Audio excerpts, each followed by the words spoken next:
ए कुकू, ये देखो सबसे बड़ा पटाखा। जग्गू ने एक तेज रोशनी वाला पटाखा कुकू के बिल्कुल चेहरे के पास फोड़ दिया। धड़ाम! कुकू की आंखों में धुआं और चिंगारी चली गई।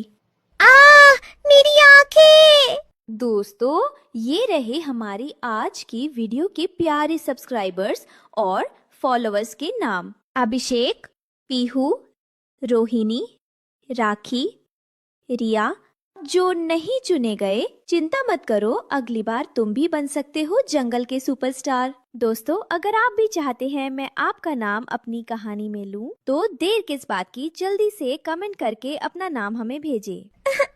माँ, मुझे कुछ दिखाई नहीं दे रहा, सब काला हो गया। कुकू बेटा, क्या हुआ? अपनी आंखें खोलिए। रानो और टुन्नू कुकू को लेकर डॉक्टर के पास भागे। डॉक्टर कबूतर ने कुकू की आंखों की जांच की। माहौल बहुत गंभीर था। रानो बहन, मुझे माफ करना। उस पटाखे की तेज रोशनी और धुएं ने कुकू की आंखों की रोशनी छीन ली है। अब ये कभी देख नहीं पाएगा। ऐसा मत कहिए डॉक्टर साहब, मेरा बेटा अभी छोटा है, वो अंधेरे में कैसे जिएगा? कोई तो रास्ता होगा। एक ही रास्ता है। नील पर्वत पर एक इच्छाधारी नागिन रहती है। उसके पास जादुई सुरमा है, लेकिन वहां जाना मौत को दावत देना है। अगली सुबह कुकू अपनी जगह से उठने की कोशिश करता है और पानी के मटके से टकराकर गिर जाता है। माँ, क्या सुबह हो गई? मुझे सूरज क्यों नहीं दिख रहा? क्या अभी भी रात है? भैया, सुबह हो गई है, लेकिन आप देख नहीं सकते। रानो ये देखकर फूट फूट कर रोने लगती है। एक माँ अपने बच्चे को ऐसे लाचार नहीं देख सकती। रानो ने अपने आंसू पोंछे और एक बड़ा फैसला लिया। उसने अपने पंख कस लिए। टुन्नू जी, मैं नील पर्वत जा रही हूँ। जब तक मैं अपने बेटे की आंखों में रोशनी नहीं लौटा देती, मैं वापस नहीं आऊंगी। रानो, वो रास्ता बहुत खतरनाक है। वहाँ बर्फीले तूफान आते हैं। अगर आपको कुछ हो गया तो? एक माँ के लिए बच्चे से बढ़कर कुछ नहीं। आप बच्चों का ख्याल रखिएगा। शाम के समय रानो जाने ही वाली थी कि उसने देखा खेल के मैदान में कालू कौवा और जग्गू कुकू को तंग कर रही हैं। अरे देखो, अंधा कुकू, अब ये हमारे साथ पकड़म पकड़ाई कैसे खेलेगा? ये तो किसी पेड़ से टकराकर ही मर जाएगा। चल हट अंधे, रास्ते से हट। चल हट अंधे, रास्ते से हट। खबरदार कालू भाई, आज मेरा बेटा देख नहीं सकता। इसका जिम्मेदार आपका बेटा है और आप उसका मजाक उड़ा रहे हैं। याद रखिएगा, वक्त बदलते देर नहीं लगती। रानो नील पर्वत की ओर उड़ रही थी। हवा बहुत तेज थी। रानो अकेली थी, लेकिन उसका हौसला बहुत बड़ा था। बस थोड़ी दूर और रानो, हिम्मत मत हारना, कुकू तुम्हारा इंतजार कर रहा है। नील पर्वत पर बहुत ठंड थी। रानो के पंख जमने लगे थे। तेज हवा उसे पीछे धकेल रही थी। हू। रानो एक चट्टान के पीछे छिप गई। उसके शरीर में ताकत नहीं बची थी, लेकिन बेटे का चेहरा याद आते ही उसने फिर उड़ान भरी। रानो ठंड से जमने ही वाली थी कि वो बेहोश होकर बर्फ पर गिर गई। तभी वहाँ एक सफेद भालू आया। अरे, ये नन्ही चिड़िया यहाँ इतनी ठंड में क्या कर रही है? ये तो मर जाएगी। भालू ने रानो को उठाया और अपनी गुफा में ले जाकर आग के पास रखा।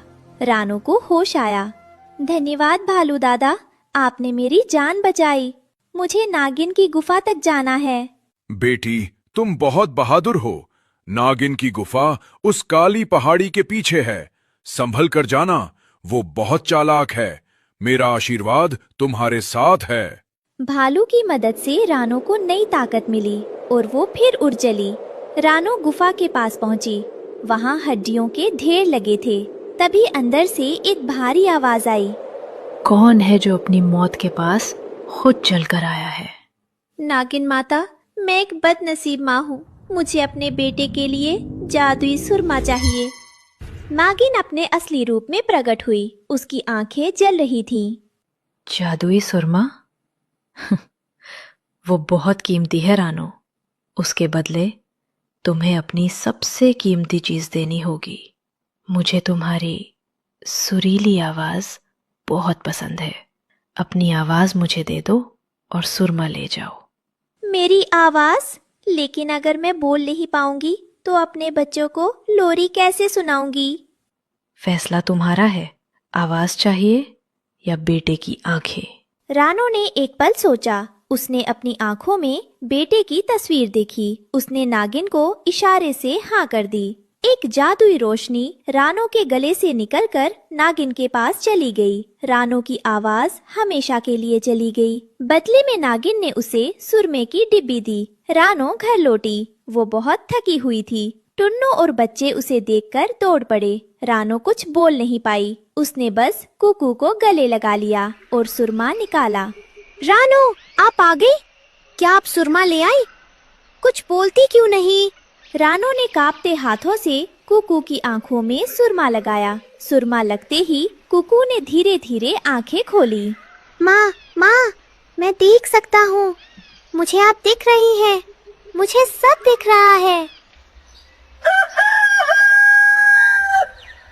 कुकू खुशी से नाचने लगा। सब खुश थे। माँ, आप कुछ बोलती क्यों नहीं? मुझे वही लोरी सुनाइए ना। मैं बहुत दिनों से नहीं सोया। रानो ने मुंह खोला लेकिन कोई आवाज नहीं निकली। सिर्फ टुन्नू समझ गया कि रानो ने क्या कुर्बानी दी है। बेटा, तुम्हारी माँ ने तुम्हें रोशनी देने के लिए अपनी आवाज खो दी है। अब ये कभी गा नहीं पाएगी। अगली सुबह जब सूरज की पहली किरणें रानो के नए हरे घर पर पड़ी तो पूरा जंगल एक अजीब सी शांति में डूबा था। रानो चुपचाप अपने बच्चों को दाना खिला रही थी। तभी वहाँ कालू कौवा और उसका बेटा जग्गू आए। कालू का सिर शर्म से झुका हुआ था और जग्गू की आंखों में आंसू थे। रानो बहन, मैं अपनी करनी पर बेहद शर्मिंदा हूँ। मैंने और मेरे बेटे ने कुकू का मजाक उड़ाया, उसे अंधेरे में धकेला। लेकिन जब मैंने सुना कि तुमने अपने बेटे की आंखों के लिए अपनी आवाज तक कुर्बान कर दी तो मेरी रूह कांप गई। मैं तो एक अच्छा पड़ोसी भी ना बन सका और तुम ममता की मिसाल बन गई। कुकू भाई, मुझे माफ कर दो। मेरी एक शरारत ने तुम्हारी माँ की आवाज छीन ली। मैं बहुत बुरा हूँ। टुन्नू चिरा गुस्से में उन्हें भगाने ही वाला था, लेकिन रानो ने आगे बढ़कर टुन्नू का पंख पकड़ लिया और मना किया। उसने जमीन पर अपनी चोंच से एक लकीर खींची और जग्गू का हाथ कुकू के हाथ में थमा दिया।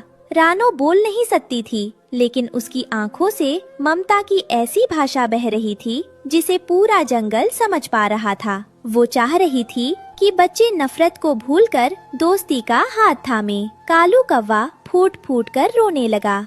रानो, आज तुमने मेरी आंखें खोल दी। आवाज भले ही नागिन के पास चली गई हो, लेकिन तुम्हारी खामोशी आज पूरे जंगल में सबसे ऊंची और सबसे मीठी गूंज बन गई है। तुम सिर्फ एक पक्षी नहीं, तुम साक्षात ममता का रूप हो। कुकू ने अपनी माँ का हाथ कसकर पकड़ लिया। माँ, आप भले ही लोरी ना गा सके, लेकिन आपकी धड़कनों की आवाज मेरे लिए दुनिया का सबसे सुंदर संगीत है। कुकू अपनी माँ से लिपटकर रोने लगा। उस दिन जंगल ले जाना कि माँ की ममता का कोई मोल नहीं होता। इस कहानी से हमें सीख मिलती है कि माँ अपने बच्चों की खुशी के लिए अपना सब कुछ त्याग सकती। रानो, आप आ गई? क्या आप सुरमा ले आई? कुछ बोलती क्यों नहीं? रानो ने कांपते हाथों से कुकू की आंखों में सुरमा लगाया। सुरमा लगते ही कुकू ने धीरे धीरे आंखें खोली। माँ, माँ, मैं देख सकता हूँ। मुझे आप दिख रही हैं। मुझे सब दिख रहा है। कुकू खुशी से नाचने लगा। सब खुश थे। माँ, आप कुछ बोलती क्यों नहीं? मुझे वही लोरी सुनाइए ना। मैं बहुत दिनों से नहीं सोया। रानो ने मुंह खोला, लेकिन कोई आवाज नहीं निकली। सिर्फ टुन्नू समझ गया कि रानो ने क्या कुर्बानी दी है। बेटा, तुम्हारी माँ ने तुम्हें रोशनी देने के लिए अपनी आवाज खो दी है। अब ये कभी गा नहीं पाएगी। अगली सुबह जब सूरज की पहली किरणें रानो के नए हरे घर पर पड़ी तो पूरा जंगल एक अजीब सी शांति में डूबा था। रानो चुपचाप अपने बच्चों को दाना खिला रही थी। तभी वहाँ कालू कौवा और उसका बेटा जग्गू आए। कालू का सिर शर्म से झुका हुआ था और जग्गू की आंखों में आंसू थे। रानो बहन, मैं अपनी करनी पर बेहद शर्मिंदा हूँ। मैंने और मेरे बेटे ने कुकू का मजाक उड़ाया, उसे अंधेरे में धकेला। लेकिन जब मैंने सुना कि तुमने अपने बेटे की आंखों के लिए अपनी आवाज तक कुर्बान कर दी, तो मेरी रूह कांप गई। मैं तो एक अच्छा पड़ोसी भी ना बन सका, और तुम ममता की मिसाल बन गई। कुकू भाई, मुझे माफ कर दो। मेरी एक शरारत ने तुम्हारी माँ की आवाज छीन ली। मैं बहुत बुरा हूँ। टुन्नू चिरा गुस्से में उन्हें भगाने ही वाला था, लेकिन नारानो ने आगे बढ़कर टुन्नू का पंख पकड़ लिया और मना किया। उसने जमीन पर अपनी चोंच से एक लकीर खींची और जग्गू का हाथ कुकू के हाथ में थमा दिया। रानो बोल नहीं सकती थी, लेकिन उसकी आंखों से ममता की ऐसी भाषा बह रही थी जिसे पूरा जंगल समझ पा रहा था। वो चाह रही थी कि बच्चे नफरत को भूलकर दोस्ती का हाथ थामे। कालू कौवा फूट फूट कर रोने लगा। रानो, आज तुमने मेरी आंखें खोल दी। आवाज भले ही नागिन के पास चली गई हो, लेकिन तुम्हारी खामोशी आज पूरे जंगल में सबसे ऊंची और सबसे मीठी गूंज बन गई है। तुम सिर्फ एक पक्षी नहीं, तुम साक्षात ममता का रूप हो। कुकू ने अपनी माँ का हाथ कसकर पकड़ लिया। माँ, आप भले ही लोरी ना गा सके, लेकिन आपकी धड़कनों की आवाज मेरे लिए दुनिया का सबसे सुंदर संगीत है। कुकू अपनी माँ से लिपटकर रोने लगा। उस दिन जंगल ले जाना कि माँ की ममता का कोई मोल नहीं होता। इस कहानी से हमें सीख मिलती है कि माँ अपने बच्चों की खुशी के लिए अपना सब कुछ त्याग सकती